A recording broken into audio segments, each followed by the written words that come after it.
exchange you offer us. I gave my worst, you gave your blood.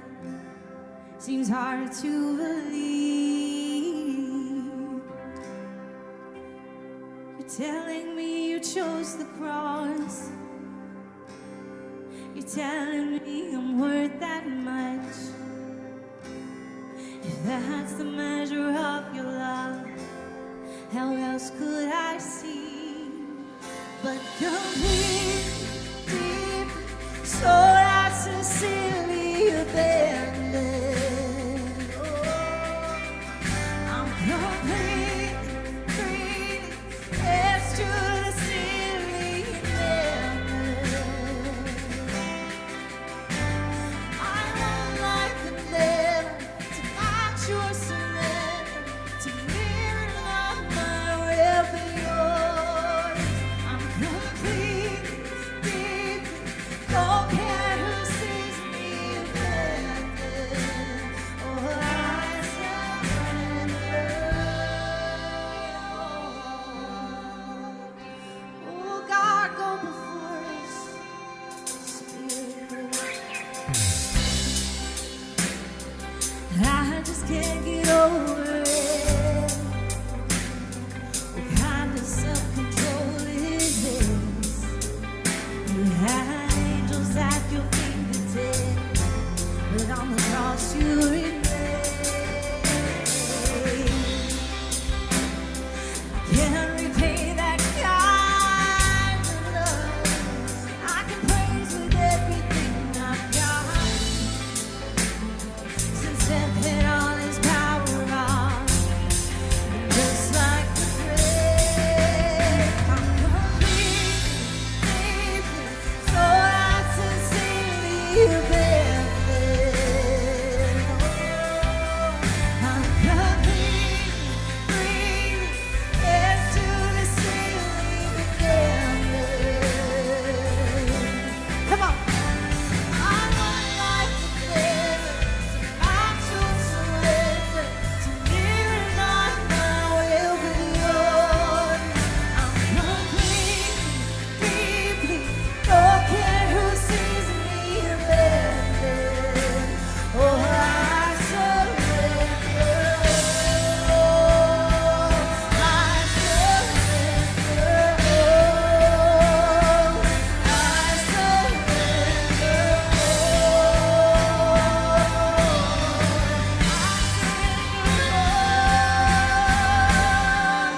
the whole of my heart, the best of my soul, each phase of my life, each breath in my lungs, consider it yours, Lord. Consider it yours, Lord. The failures I have, the victories I don't, the battles I fight, each crown that I hoard, consider it yours, Lord. Consider it yours, Lord. The praise of the heavens, the glory forever, the praise of the heavens, the kingdom to come, consider it yours, Lord. Consider it yours. I'm complete,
Okay, so today we are in Luke chapter 10.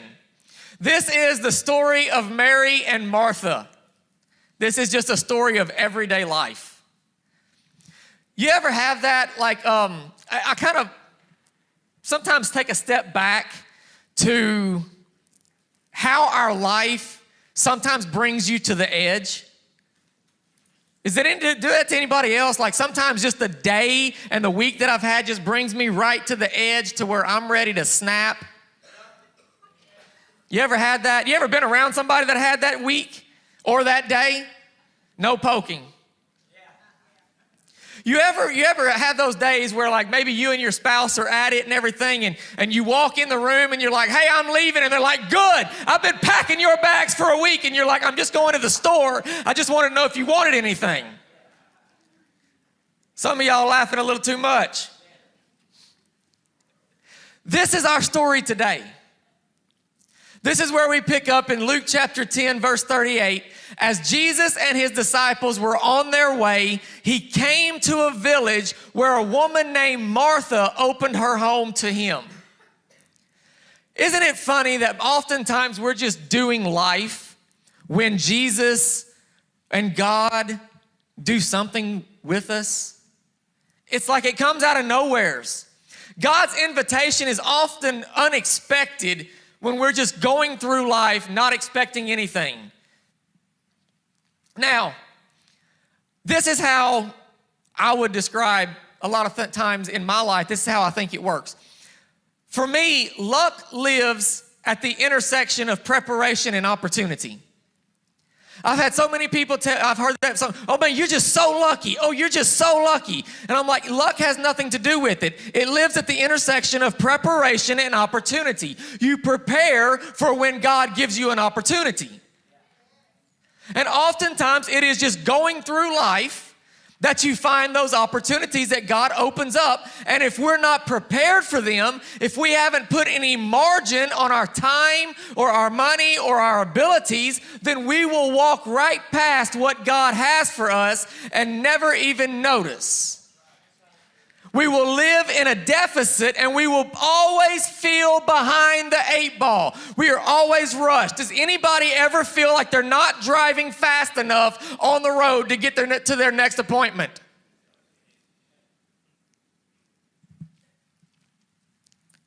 I had to adopt a motto that if I'm not 15 minutes early, I'm already late.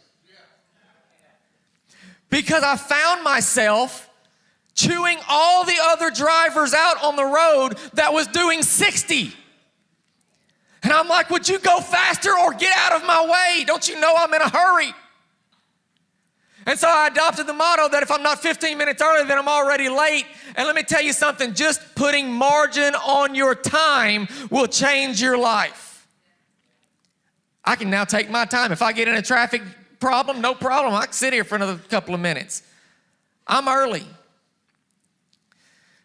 Oftentimes, though, we will miss what God's doing when we do not have margin on our life. It says in our passage that as Jesus and his disciples were on their way, they came to a village where a woman named Martha opened their home to him.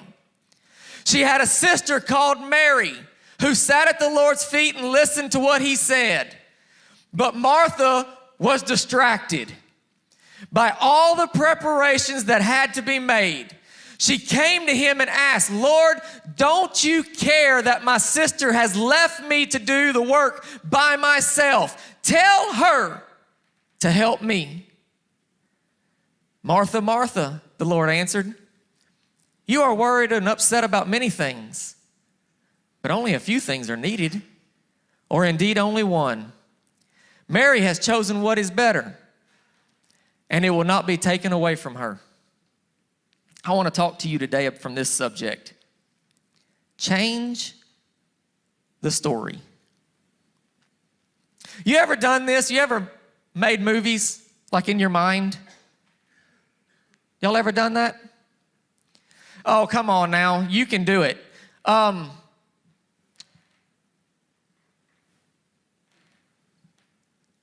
You'll have to hit go live next to get my screen back where I need it to be. It's at the top. So, y'all ever done that? Y'all ever like made movies in your mind? Like, let me get back to where I was. Okay, I got it. You make a movie in your mind. You'll script everything out, and you're like, okay, so when they say this, then I'm going to say this, and if they say this, then I'm going to counter with this, and I'm going to do this. We do this when we're going into negotiations over a vehicle, right? It's like, okay, so if they counter at 29,000, then I'm going to say this, and then I'll point out this problem with it. Nobody's ever done that, right? I did that. When I proposed to Tabitha, I did that. I had the perfect thing set up, okay? I invited her family, first time they ever came to the church, and it was like not weird to Tabitha. I was like, you didn't expect it? Like your family's never just all shown up to church with us. They were at a church, they're just not with us. They all showed up at our church. And I'm like, you didn't suspect anything? And she said, no. And so I had it all planned out. I had my earpiece and everything. And I had some batteries next to her. I was going to fake like my batteries were dead. And I was going to get her to bring them to me. And then I was going to get down on my knee in front of the whole church and propose in front of the whole church. And I had all of it played out. And so I look and I'm like, hey, my batteries are dead. Can you bring me my batteries? And so she's like, yeah, she gets up there and she gets right here to hand them to me. And some idiot on the stage goes, oh, I thought you were going to propose to her. I'm trying. I had it all planned out, and it's like, you ever notice that it never seems to go the way you had it planned out? It never does. Like, y'all know the story about the guy who had a flat tire, right? And he looks up and he's on a dirt road by himself, and he sees this light of the farmhouse off in the distance, and he starts walking towards that farmhouse, and he's like, I bet you that whoever lives there, they probably have a jack, and they're gonna let me use their jack so I can change my tire and stuff. And the more that he walked, the more that he started thinking, he's like, you know what? I'll bet you that person has a jack, but they're not gonna let me use it. The closer he got to the house, he said, I bet you that person has 2 jacks, and they probably won't even let me use one of them. He gets almost to the front steps, and he says, you know what? I've probably wasted my whole time. He's probably got 3 jacks, and he's not going to let me use none of them. He gets to the door, and he knocks on the door, and this sweet elderly man comes to the door, and he says, can I help you, sir? And he said, you can take your jack, and you can put it where the sun don't shine. Ever happened to you? Like, look, sometimes I feel like being a pastor kind of gets weird sometimes. Like when you meet somebody and you're like, hey, what movies do you like? As soon as they know you're a pastor, they start spitting out every movie that's ever had somebody saved in it. Oh, I like Fireproof, and I like Facing the Giants or Sound of Freedom. And I'm sitting there thinking to myself, I'm like, just typically, for me, I don't really like Christian movies. I know that sounds terrible. As the pastor, I don't typically like them. You know why? Because here's the scene in every Christian movie. There's somebody who is far from God. Something happens, the wife decides to leave them, the child gets hurt or something, and all of a sudden we have this big experience with God. And at the end of the movie, the guy gets saved, the church gets filled, everything happens, and it's so wonderful. And I'm gonna be honest with you, I just don't live there in my everyday life. I like movies that are real. I like movies that everybody dies at the end of it also. Like Man on Fire with Denzel Washington, when he looks at him and he says, I'm gonna do what I do best, I'm gonna kill him, and I'm gonna kill them all. And you're standing up shouting, get him! Or like Taken, when he's like, I have an elite set of skills. I will hunt you. I will find you. Y'all act like y'all, don't even act like all y'all do is sit around watching Seventh Heaven on Netflix.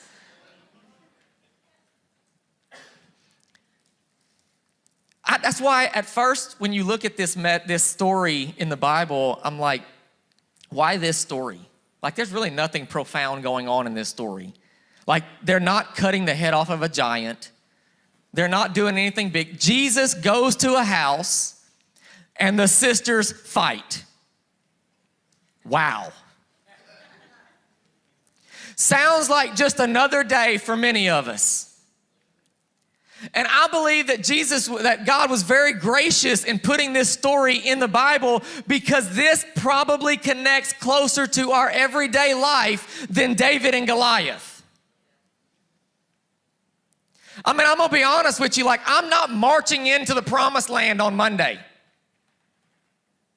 My Mondays are usually sitting in traffic or standing in a line at Lowe's. Nothing really major is happening. It's not like we're pushing back the gates of hell on Monday. That's why I really do like this story so much, because it's really relatable to my everyday life. And to be quite honest with you, like, my favorite character isn't Mary.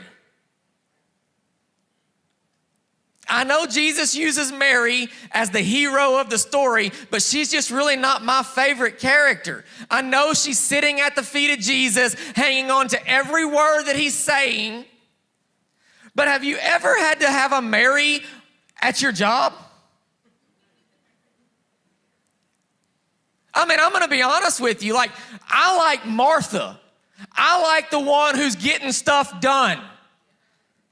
I like those people that will get it done, not the ones that sit in the chair and say, you know, I'm just gonna sit and I'm gonna sit until I just feel like God wants me to get up and go do that. And I'm like, well, God's telling me to tell you to get up and go do it. Y'all acting so holy this morning. I know what you're thinking. You're like, well, Martha had a bad attitude. Yeah, well, Mary had a GoFundMe. It's in verse 38. A woman named Martha opened her home to him. Martha's paying the mortgage. So before we start beating up on Martha, just know that if it was up to Mary, Jesus would have been eating at the soup kitchen that day.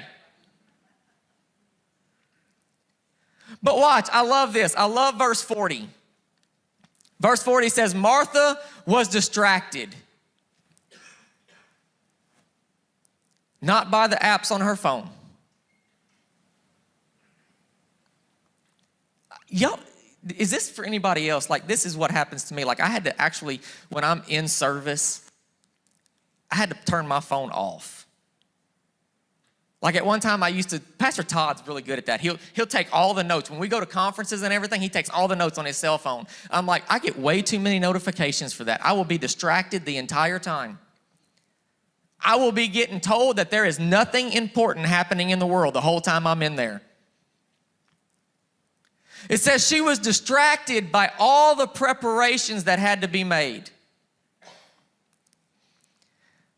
It's funny how Jesus and his 12 disciples go to this house. You know they're going to have to eat.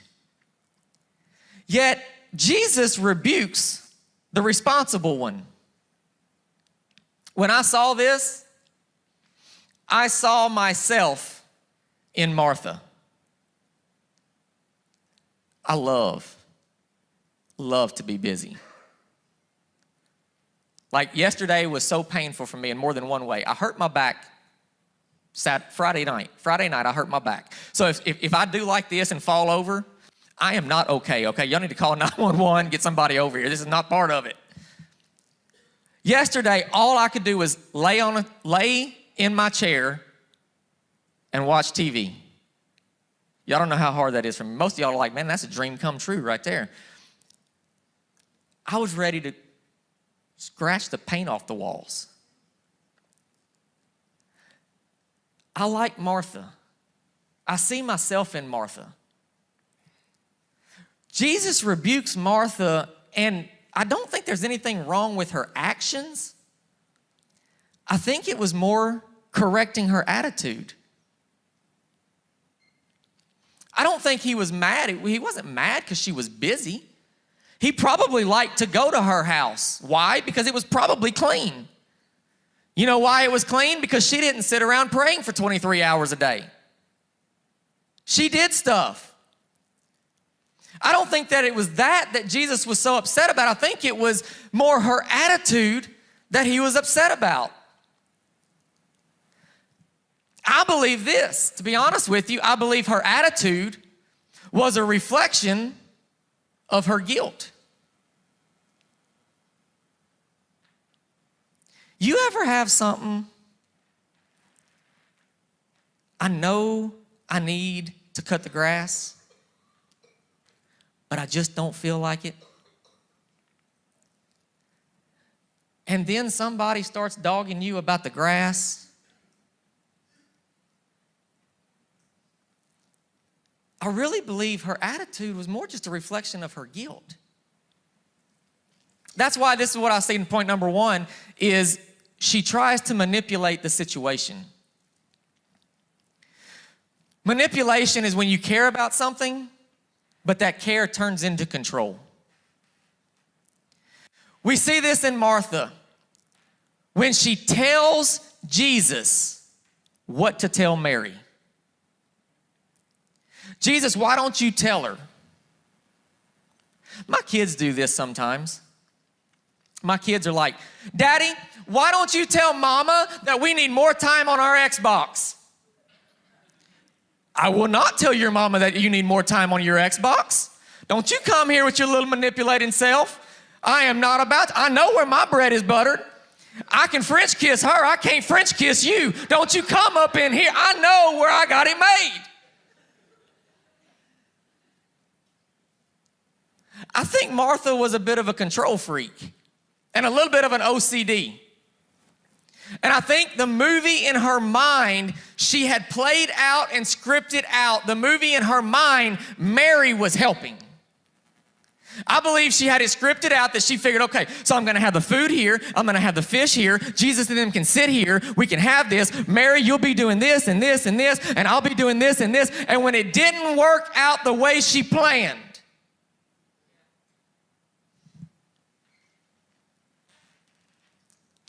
because all the preparations had to be made. The second thing that I see in this is a sense of obligation. God challenged me about that this week. I was sharing this with some people yesterday. I was sharing this. God challenged me about this.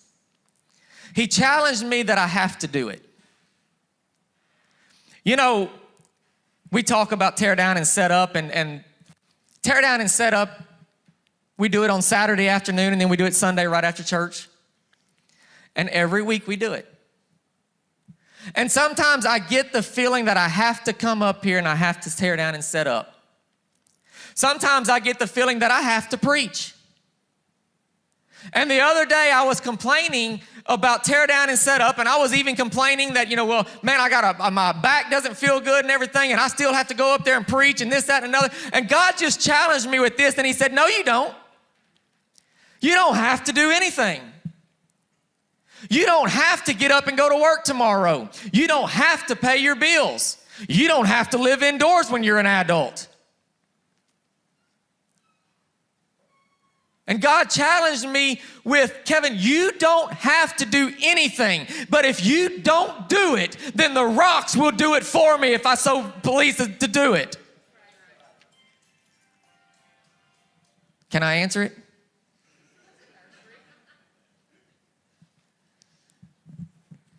Table 9, your pizza's ready.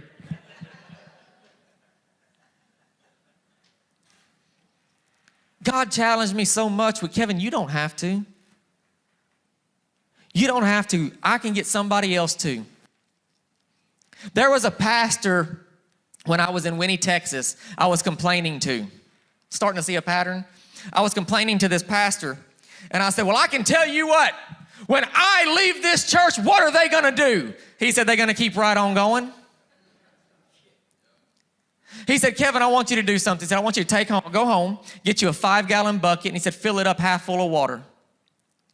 He said, take your hand and swirl that water around and get you a good little tornado going in there. And he said, you're going to notice that when you pick your hand out of it and you look in it, there's no hole. He said, it's the same with God. He said, you don't have to do anything. And so I was speaking with somebody the other day, and I said, you know what? I said, God has really challenged me on this. And they told me this. They said, they said the other day you made a comment from the stage about tear down and set up, and somebody, or I made a comment and somebody amened it or something, and you said that's our tear down and set up crew, and we're tired of doing it. I want to tell you this as your pastor, Pastor Kevin, this is me talking. This is just open, honest, and transparent. I am sorry for that comment. I do not have to come here. I do not have to set up. I do not have to tear down. I do not have to build another building. I get to come here. I get to set up. I get to tear down. I get to put another building together. I get to worship God. Sometimes we look at this passage and we see that Mary and Martha live in the same house, but I believe Mary and Martha also live in the same heart, because there's sometimes that I feel like Mary, that I am just at the feet of Jesus worshiping Him, and out of nowhere a spirit of obligation comes on me and I start thinking that I have to do something, and God said, no son, you don't have to do it. When the pressure starts, you need to remember that this is a privilege to come and do this. You don't have to, you get to. It's a privilege to serve our King.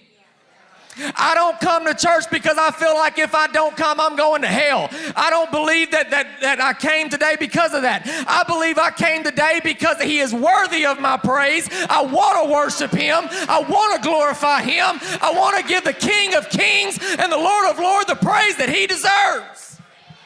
That's why I came. I don't have to. I get to. And God has changed my heart from have to get to. And I don't even understand why in this story that Martha's even mad. Why are you mad at Mary, Martha? It wasn't her idea to host it. She didn't send out the invitations. The next thing I see in Martha is she has the victim mentality. She goes to Jesus and she tells Jesus, tell her to help me, which implies I'm doing it all and it's not fair. Mary didn't send the invites.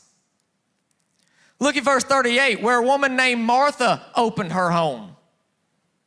It wasn't Mary's idea, it was Martha's. That's why sometimes I don't understand people when they come to church and they sit there in church all morning long, because I can see everybody. I love being able to see everybody. You sit there and they come to church and they're looking at their watch the whole time. And I'm like, you made that decision, not me. Let me ask you this. Have you been complaining about the schedule that you made?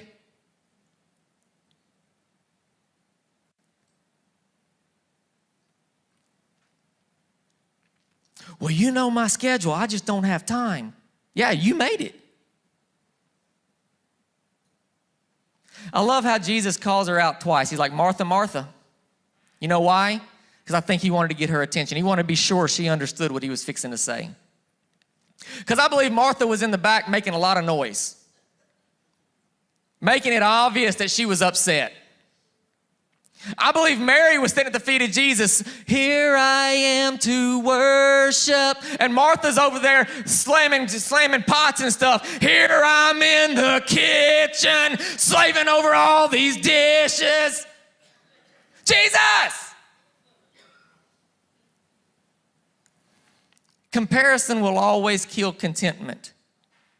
And I think that's what bothers Jesus.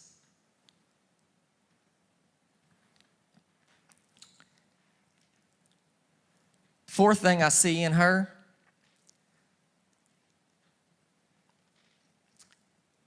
is her interpretation was wrong. Look at verse 40. She came to Him and asked, Lord, don't you care? And Jesus is like, not really. I care about you, but I don't care about what you care about.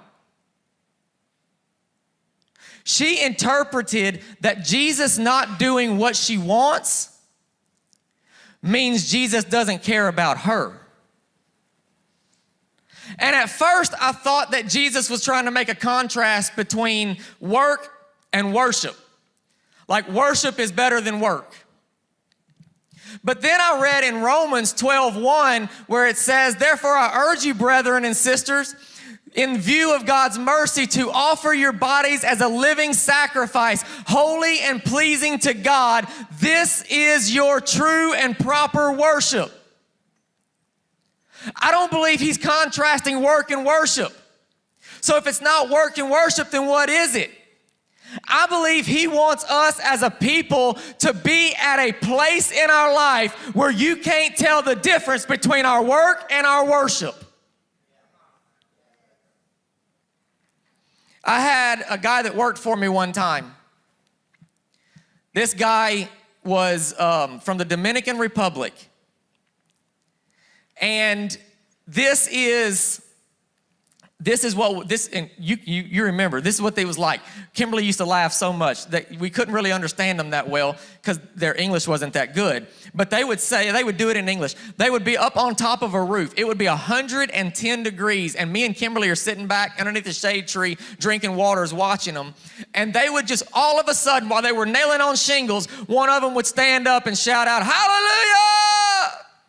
And then it would start. Somebody else would shout, "God is good." And then the next thing you know, they start singing. "Here I am to worship." And it was terrible, man. And you couldn't hardly understand their English and stuff. And then all of a sudden, they would all have their hands up. They'd be singing. And then all of a sudden, they would just stop. And they'd go back to nailing shingles. And then an hour or two might pass. 3 hours might pass.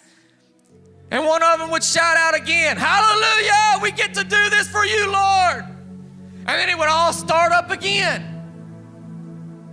And I looked at that as I put this together, and I'm like, that is where I want to be. I don't want to be going into the bank singing, "Here I am to worship." But I want my work and my worship to not be separated. That while I'm doing my work, and the Spirit of the Lord moves, that I will stop and give him the time before I go back to work. It's a lifestyle. I believe the last thing that we see in Martha was she lived in her expectation of what she expected. She lived in her expectation of what she expected.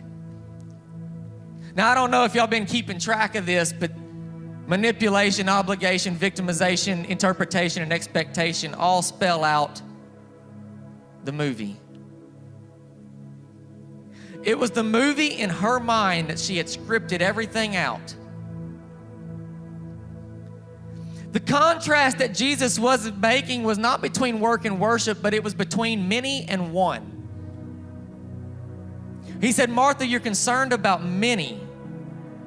And Jesus said, "But only one is needed."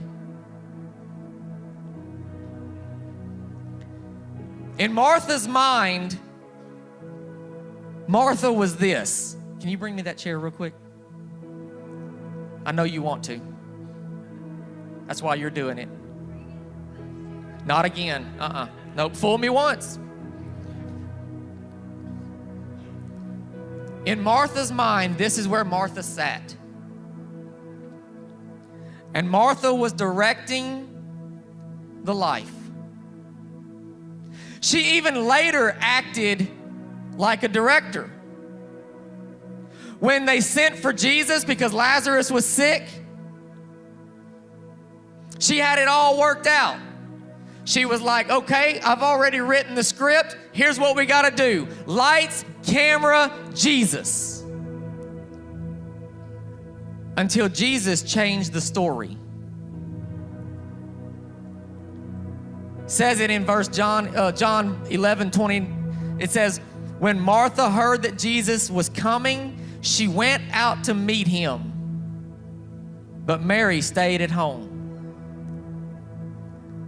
Now, Martha goes out to meet Jesus when Jesus is getting close to their house because Martha's already written the script. She's already watched the movie. It's time to go tell Jesus, you forgot your lines.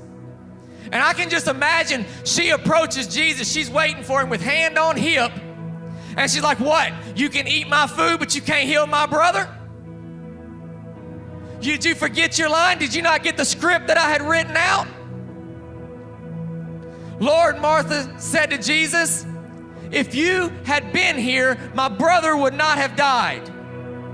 Didn't you get the script? You're supposed to say your line. You were supposed to be here 4 days ago, and when you got here, you were supposed to say the line, and everything was supposed to happen the way that I had it scripted out. I expected you then. Then she says, but I know that even now God will give you whatever you ask. She's still trying to manipulate Jesus. Jesus said to her, your brother will rise again. She's like, I already know. Yeah, I done read that one too. I already know on the last day he's gonna rise again, but that's not my story. In my story, he was never supposed to die. Jesus tells her, you don't realize that it's better for you that he did. So Martha scripted a healing, Jesus changed the story, and Jesus gave her something more. This is what I believe in our own life. We get to where we script the movie out. This is my life. This is how it needs to go. I need to be married by 24. I need to have this job. I need to make this amount of money. I need to live in this house. This is how it goes. I'm gonna have 3 perfect, beautiful kids, not those little demons that everybody else has. And mine are gonna be angels. This is gonna be great. This is how it's gonna act. This is what needs to happen in my life. And it's so funny that oftentimes Jesus says, I'm not going by that script. I'm changing the story. And oftentimes in our life, we need to take ourselves out of the director's chair, and we need to put ourselves right here. Because his story is gonna be so much better than the story that we have scripted out for ourselves. And we need to come and sit at his feet and say, Jesus, God, what will you have for us? Because I know your story is going to be better than mine. And let me tell you something. When you take yourself out of this chair and you bring yourself to the feet of Jesus, that is where the story changes and you become humble. I've said this all the time, and I'm gonna say it again. I'm gonna keep saying it. When you only think you got saved from a little bit of hell, you only humble and love and worship him just a little bit. But when you know you got saved from a life of addiction, when you got saved from a life being addicted to pornography, when you got saved from a life that was down a road that could have taken your life, then you understand what he really done for you, and you want to sit at his feet all the time.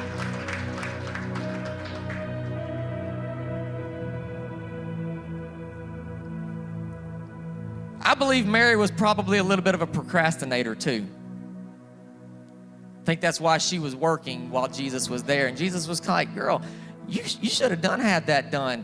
You should be in the same place Mary is, the same posture Mary is, and the same heart that Mary's in. When you realize that God changed your story and that his story is better than the one you had written, that's where humility starts. I had my life worked out, and being a pastor wasn't in it. Making a lot of money, living in a big house, driving fancy vehicles. My story didn't even have kids in it. And God took that and changed that. Now I could not imagine my life being what I had scripted. Now I can only imagine the life that God has scripted.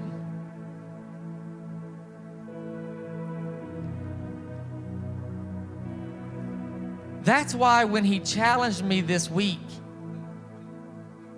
and he said, you don't have to, and it hit me. He said, you don't have to sit at my feet. I said, God, that's where I want to be. He said, well, if you want to be there, then here's the opportunity. But you don't have to. I'm not going to force you to come sit at my feet. You come if you want to. So, Miriam asked me yesterday, she said, how do you want to end this message? And I said, this is how I'm going to end it. We're just going to preach some message and then we're going to close and go home. And last night, God stirred me in a different direction. And he said, I want my people to be humble enough to be able to come and sit at my feet and worship. But let me explain something to you. You don't have to. You don't have to if you don't want to. But if you want to, I told Miriam, I said, I want to do this song. The one that I've been is an old song. God is an old song. Like, it brought me back to 2000 wow worship. And so, go ahead, let me hear it.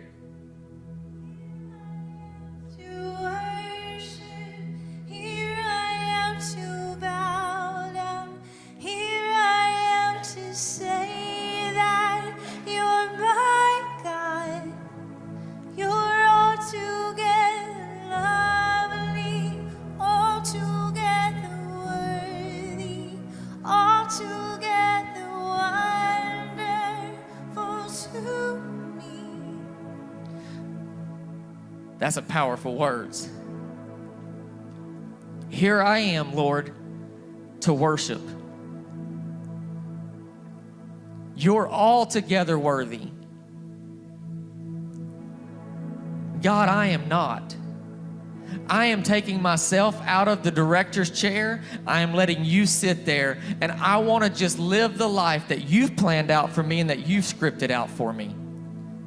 And so, God, as a living sacrifice, here I am to worship. If that's you today, then here's what I want to do. As Miriam sings this song, here's what I want to do. If that's you today, you don't have to, but you are more than welcome to come join me up here. And I just want to sit at God's feet for the next couple of minutes before we dismiss. And I just want to worship him, take myself out of the director's chair and say, God, you know what's best for me, and I'm just here to worship you. So if that's you, you want to come, if you want to stay, you don't have to. You do whatever you want to. But I am going to worship God right here.